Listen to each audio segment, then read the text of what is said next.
maža, aš buvau tokia pati kaip mano vyriausia dukra turbūt. Aš galvoju, aktyvi, daug lakstanti visur. Dabar kaip net pagalvoju ir aš net, žinau, pačiai toks net juokas, aš ant jos dėl to pykstu už tai, kokia aš buvau pati. Nu, iš tikrųjų, nes man ir mama sako, nu, kad sako, Eva lygiai tokia pati kaip tu. Aktyvas. Nu, aš tokia jo, aš prisimenu, ta tokia... Maištininkė? Ne, maištininkė aš nebuvau, bet aš buvau tokia, nu... Aš prisimenu mamos žodžius, kaip mama sakydavo, sako, su tavim, kai aš nueidavau polikliniką ir laukdavau vizito pas gydytoją, tai tu, sako, visas pasuolės iššluodavai, kur valytos nepasiekdavo, visus vazonus, visodus pačiupinėdavau, visas žemės, kur palaisite, kur ne. O, sako, nueidavau su broliu, tai jį kur pasodindavo, ten ir sėdėdavosi. Tai va aš tokia buvau, aš tokia, nu... Ne tai, kad maištininkė, ne tai, kad su manim turėjo problemų, ten dažnai, kai būna krenta parduotuvėse, verkia ar dar kažką. Bet, nu, aš buvau gyvas vaikas, aš tokia judanti, krutanti ir nu, tokia, matyt, kaip mano kažkada uošvis buvo, jis reiškia, čia aišku ne apie vaikystę, bet va, kaip mes su Justu atvažiavom pas jo tėvus pirmą kartą gal į jo namus, bet paskui buvo kitas vizitas į jo kaimą. Ir mes ten vežėm tą dieną šieną, reikėjo, aš prie ūkio darbų nepratus, nu, tiesiog reikėjo padėti dėdukam šieną vežti. Ir aš kaip dabar atsimenu, krovėm visą tą vežimo šieno ir man, tipo, nu, ar pareisi iš lauko, ar kaip. Aš sakau, gal galima užlipti ant to vežimo, nes aš prisimenu, kad mes vaikystėje mūsų vaikus sutupdydavom to šieno kupetos ir parveždavo namo. Ir aš sakau, aš noriu lipti ant to vežimo. Ir man uošvis įsmeigė tas kelias šakės, aš su tom šakėm pasilaikydama užlipu ant tos pačios viršūnės ir atsisėdau. Ir aš kai dabar atsimenu, uošvis taip atsikvėpė, pasižiūrėjo tą vežimo viršūnę ir sako, nu bet ir zdraico. Tai aš suprantu, kad tas žodis ir turi, va tą tokį, nu, aš žinai, judantis, krutantis aktyvas. Tai mokykloje aš buvau aktyvistė, taip kaip pas mus dabar mokykloje yra gimnazijų mokinių taryba, tai aš mokykloje buvau labai aktyvistė, aš labai daug renginių vesdavau, visokius, aišku, tie projektai tais laikais buvo kitokie, nu vis tiek aš baigiau 2009, tai dabar galvoju 15 metų atgal. Taip, 15 metų atgal. Tai, nu, tie projektėliai buvo kitokie. Nu, ne taip kaip dabar su tokiam, nu, mano akim žiūrint, jau jie tokie rimti, jau projektų gali pavadinti. O ten šiek tiek viskas lengvesnėme tokiame lygmenyje. Bet aš mokykloje buvau aktyvistė ir renginiuose, ir mergaičių buvo toksai klubas, buvo įsteigtas mergaičių klubas. Mūsų buvo gal 10 mergaičių, kurios į tą klubą įstojo. Ten gal, kiek pamenu, ar motyvacinis pokalbis buvo, ar kažkas tai tokio. Ir su mumis dirbo psichologė, socialinė. Tada, dabar galvoju, ar ne menų mokytoja. Nu, tai tuo metu buvo, matyt, kažkokios taip neformalio to švietimo lėšos ir mus tenais įtraukė į tas tokias veiklas. Ir mūsų tos veiklos buvo labai įdomios. Mes ten turėdom temą, susėdam, pasikalbam kažkokią temą. Tada turime bilietus, einame į teatrą. Ir mes buvom labai parinktos, dabar kaip pagau skirtingos. Mes buvom iš labai skirtingų šeimų parinktos. Ir aš buvau čia turbūt ir buvo tas tikslas. Pasižiūrėti, kaip mes, kokie mūsų tie socialiniai įgūdžiai, kaip mes bendradarbiaujam, kaip mes bendraujam, kokie apskritai mūsų įgūdžiai yra, nes mūsų labai buvo įvairių. Buvo gal 3 mergaitės iš tikrai socialios šeimos, iki dabar aš jas dar apie jas prisimenu. Mes tokios iš vidutinės klasės tėvų ir kelios mergaitės buvo, kur labai jau, nu, pasiturinčių šeimų, tai mūsų turbūt ta mišrainė tokia. Tai va, aš buvau mergaičių klube, renginius vedžiau, nu, buvau žinomas, matomas veidas. Klasėje seniūnė labai dažnai būdavau ten metai iš metų, neatsimenu ir visas kadencijas, bet tokia buvau.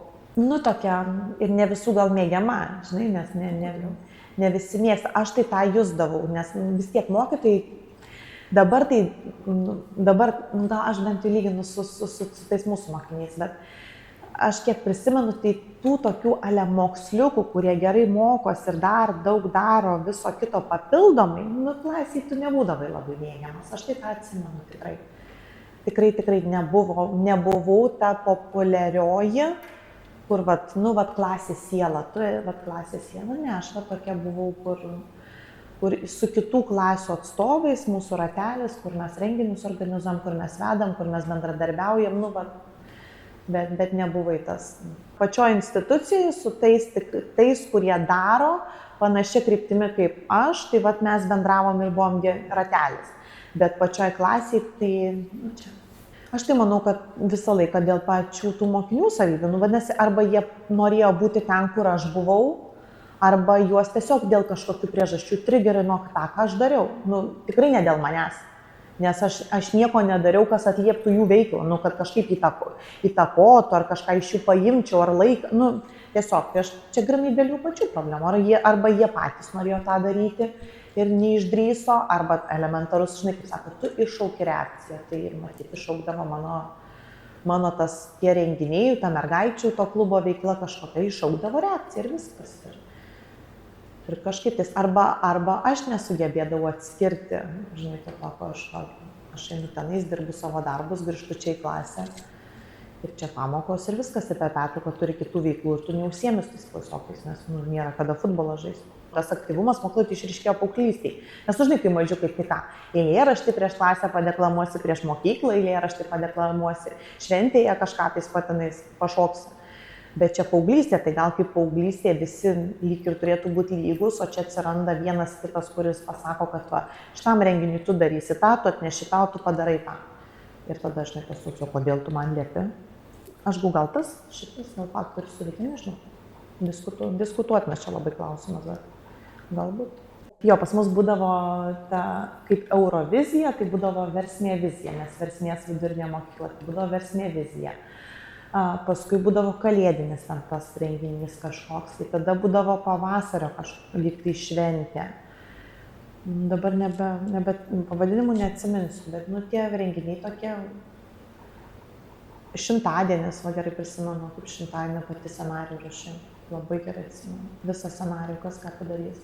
Ir aš galvoju, kad čia yra ta vieta, ta kryptis, kurioje aš galėčiau dirbti, jeigu ne mokykloje. Aš tikrai neturiu tos senos baimės. Aš kažkaip kitaip, man tos 2 minutės kalbėjimo gal jos tokios, dar būna liežuvis prie gomurio limpa. Paskui viskas, tai įsijungia kažkoks kitas. Ir man labai patinka ta kūryba. Aš kai atsimenu tą laikotarpį, kai aš rašiau tą scenarijų, tose tarptų šokių, kad reikia kažkaip susijęti tą su... Man tai čia buvo... Aš iki dabar atsimenu ne ką rašiau, bet tą jausmą, kaip tos kūrybos. Man labai patiko. Tai tas vienas iš tokių rimčiausių turbūt, tai šimtadienis. Reikia parašyti visą programą. Taip, ir man, pavyzdžiui, net ir su pamokom. Jeigu turėčiau, aišku, čia gal ne kad turėtum daugiau laiko, jo čia reikia atrasti prioritetus susidėlioti, bet kartais tikrai prioritetas didesnis miegas arba tiesiog pagulėjimas ramiai. Bet aš pati jaučiu, kad kai, tarkim, tu žinai, ar ateisi į pamoką stebėti ar kažkas, ir tu žinai, kad tu turi pasiruošti, bet taip pasiruošti. Ir tada įsijungia ta kūryba. Tai ten man irgi yra labai smagu, šitoj vietoje irgi sėdėti ir kurti ir galvoti, kad nebūtinai, kad su renginiais, bet ir čia ta kūryba, tu dėliojasi, tu galvoji, gal šitą vietoj to. Tas toksai, tai sakau, bet turbūt, didžiai daugumai čia, kaip sakau, patinka kažką tais atrasti, daryti, nes daryti tas, kas padaryta jau tai. Tai gal du dalykus, kurie pasakyčiau, kad, pastebėjau. Tai pirmas dalykas, bet čia gal su gabumais labiau susijęs su mokinių negebėjimu surasti informaciją. Šitą tai tikrai pastebėjau, jie tarsi negeba, nemoka surasti informacijos. O kodėl čia šitaip? Elementariai, jie atrodo tiek praleidžia laiko telefonuose. Pagūglinti nemoka, taisyklingai, strategiškai pagūglinti, kad rasti informaciją. Tai čia šitas. Ir jie net, elementaru dabar aš ruošiuosi pamoką ir skaitau tekstą ir randu kažkokį tai žodį ir galvoju, suprantu, ką reiškia, bet koks dabar jo galėtų būti sinonimas. Tu žinai iškart net nekyla klausimo kur, tu žinai kur susirasti informaciją. O jiems net nekyla klausimas, kad aš nežinau ir man reikia ieškoti. Jie sako, nežinau, pasakyk. Tai čia tai aš matau tokią didžiulę problemą, tikrai didžiulę problemą. Nes jie net nepagalvoja, kad ką aš dabar galėčiau padaryti, kad surasti atsakymą. Ne, aš nežinau, o kodėl taip? O ką čia reiškia? Tas toksai visiškas, labai įdomi vieta tokia, įdomi ir sunki tuo pačiu. Nes aš taip galvoju, kad mes dar nelabai net žinom, kaip dabar jiems padėti. Nes mes dabar iš esmės turėtume pradėti juos mokytis, kaip ieškoti informacijos, jeigu tu nežinai, ką daryti. Kad neklausti, o bandyti ieškoti pačiam. Surasi atsakymą, tai išmoksi, o jeigu tau pasakė, čia vėl pamiršai. Bet toksai jo, įdomesnis momentas. O kitas pokytis, kurio neturėjau prieš išeinant į dekretą, tai yra tas homoseksualumo, identiteto ieškojimo aspektas. Aš tokių neturėjau, o dabar aš turiu tokių mokinių. Tai aš turiu 2 mokinius, kur pirmas dalykas, ką tu pamatęs, pagalvoji, kaip kreiptis, kaip įvardinti. Tai vat man šitas tas toks, bet jis labai greitai įsisprendė.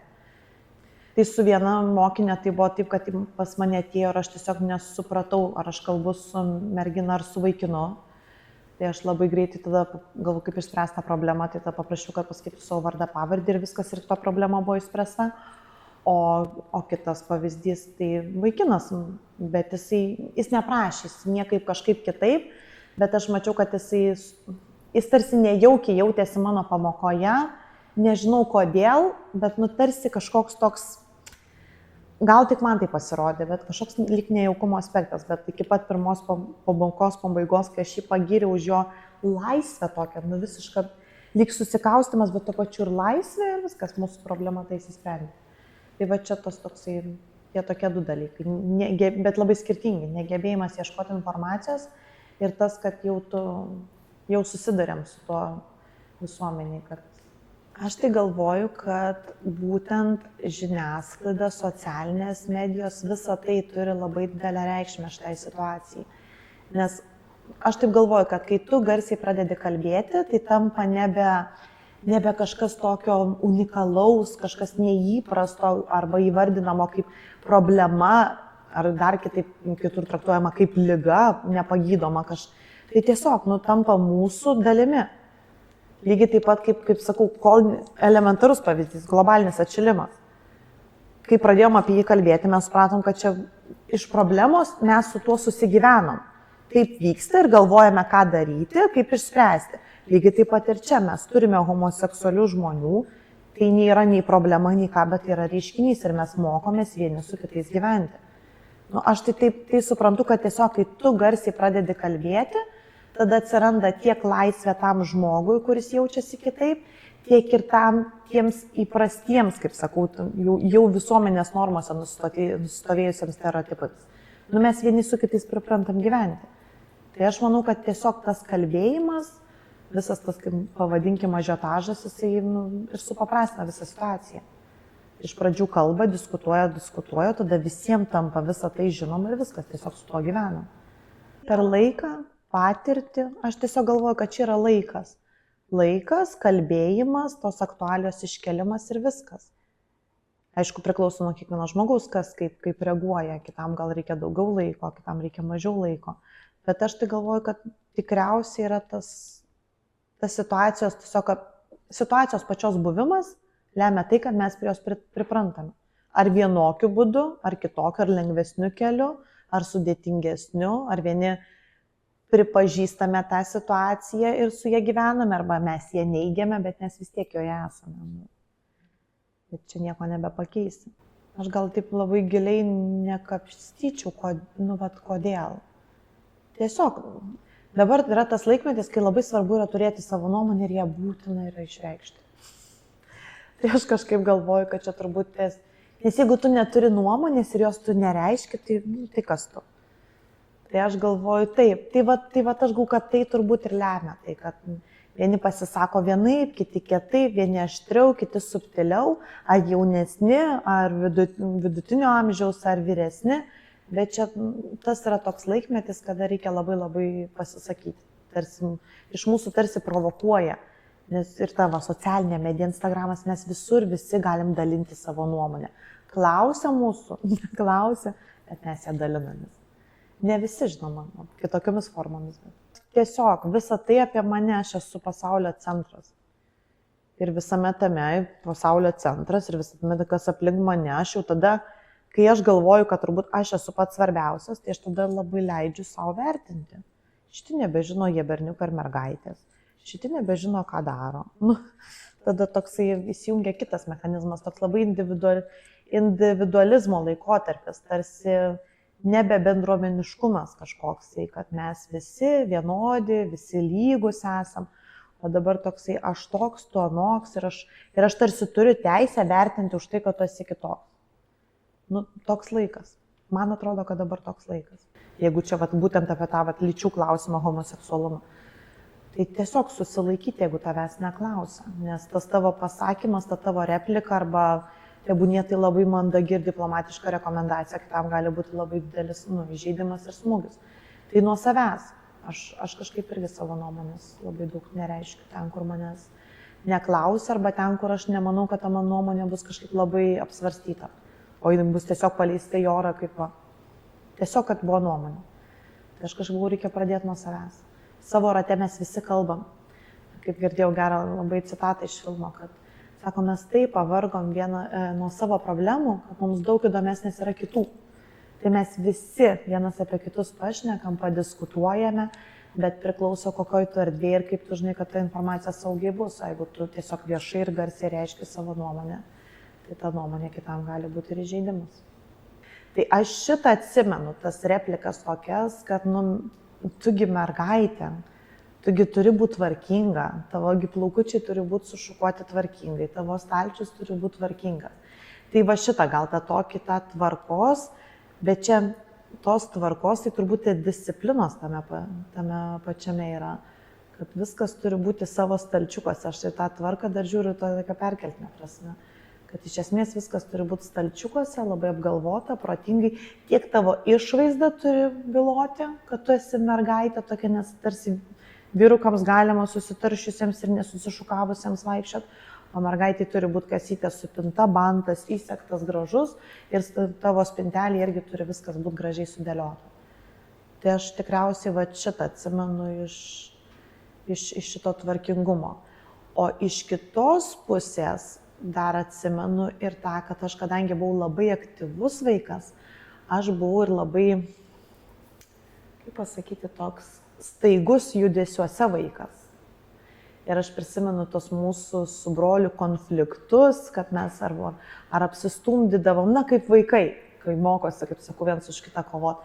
Tai aš prisimenu, kad šita būdavo replika iš tėčio. Tugi mergaitė, kodėl tu tokia grubi? Tai va šitą irgi atsimenu, kad tą tokį ir aš nesuprasdavau, čia tas pats, kas pasakytų turbūt paukščiui, kodėl tu taip aukštai skrendi?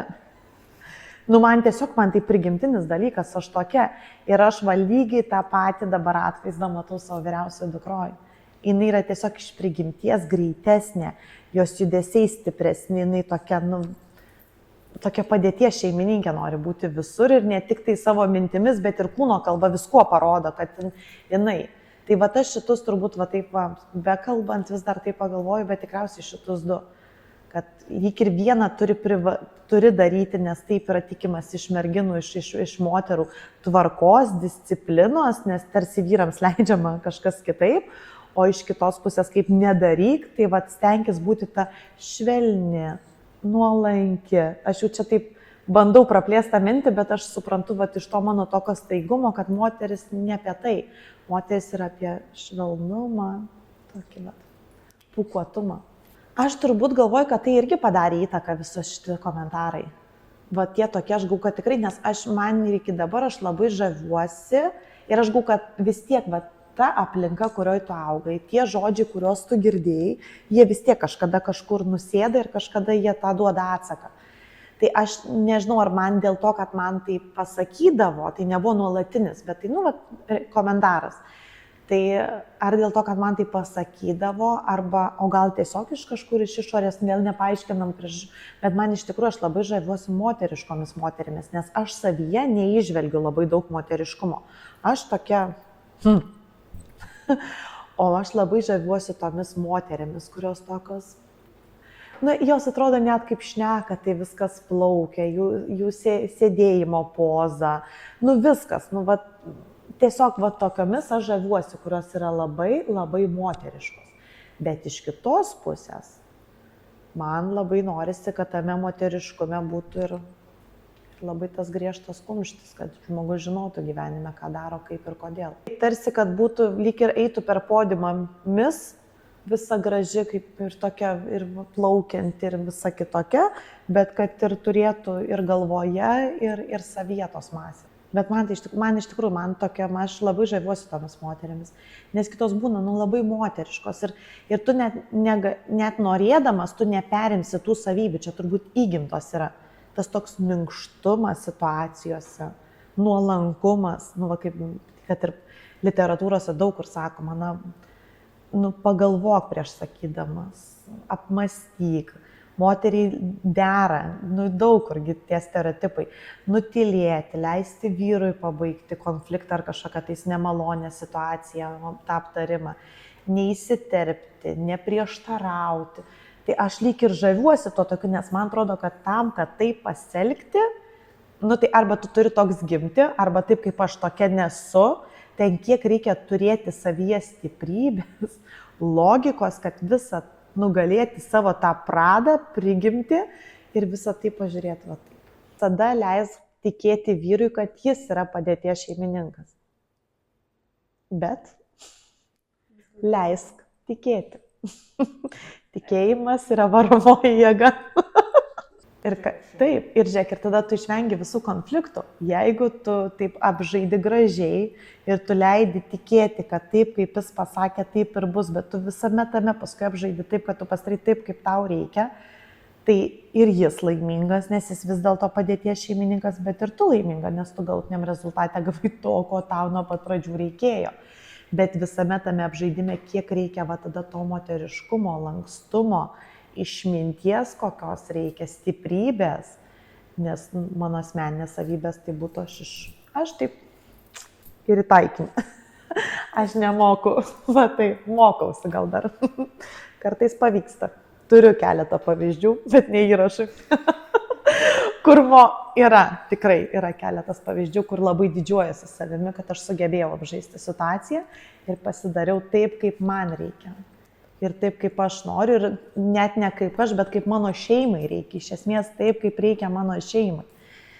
Ir aš sugebėjau tada apžaisti, bet čia yra labai, dar per mažas bagažas, norėčiau, kad pasipildytų tų tokių labai švelnių situacijų.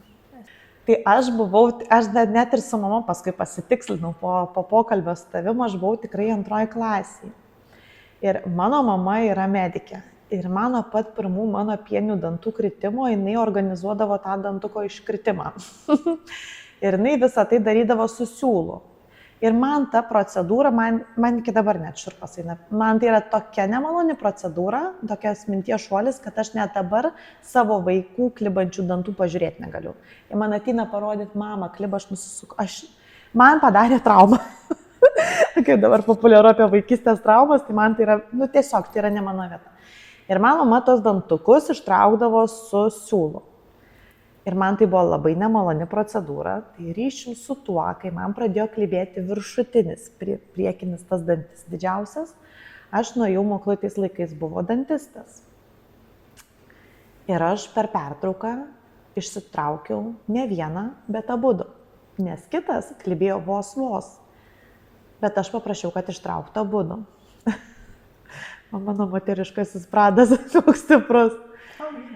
Taip, ir aš grįžau namo, mama irgi sakė, atsimena tą emociją, nes jinai matė, kaip man nepatikdavo ir aš pati atradau būdą, kaip išspręsti tokią situaciją.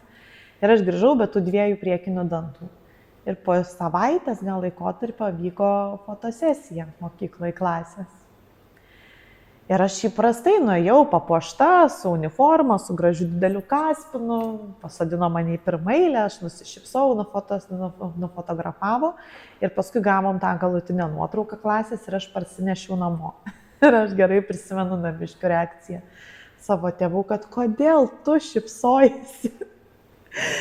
Nes toje nuotrauka aš su tokiu pasididžiavimu šypsojausi. Aš nežinau, aš neatsimenu to savo emocijos, ar tiesiog man buvo smagi emocija, ar čia su tuom, kad aš tos dantis Nu, ne aš pati įsitraukiau, bet aš nuėjau, manęs nieks nenuvedė pas tą odontologą. Ir aš pirmame suolė sėdėjau, išsišiepusi iki ausų, be tų dantų. O namuose gavau užklausimą, kad reikėjo nesišypsoti. Nes dantų tai nėra. Bet man atrodo taip vaikiška ir taip natūralu, čiagi. Bet va taip. Bet aš dabar net atsukus laiką atgal, taip jeigu ir su mama pakalbėčiau, aš taip galvoju, kad ir mama šiuo atveju jau dabar kitaip pasielgtų jau gal, nes aš kaip vaikas, aš atsimenu. Nes tu visą laiką, kai parneši nuotrauką, aš matau iš savo vaikų reakcijos, kaip jos nori, kad jas pagirtum, kaip tu gražiai išėjai, kaip tave gražiai, kaip tu čia nusišypsoji, o aš pareinu su ta nuotrauka ir sako, kodėl? Bet čia, žinai, čia vėlgi yra stereotipai. Dabar vėl yra visai tai kitaip žiūrima. Vaikas, vaiko raiška, vaiko pasitikėjimas savimi čia dabartiniu požiūriu pažvelgus tada į mane tokią mažą, tai kokia aš drąsi, pirmoje eilėje, be dantų, be jokių kompleksų, su to baltu didžiuliu kaspinu ant galvos ir sėdžiasi išėpus iki ausų. Tai dabar čia tas išskirtinumas, ta tokia drąsa, tai dabar būtų wow, šaunuolė ant pjedestalo. O tais laikais vis tiek buvo daugiau to stereotipinio tokio. Kas dera, kas nedera, kas turi būti balta, kas juoda. Vis tiek, kitokie laikai tiesiog buvo. Kitokie, tikrai kitaip buvo.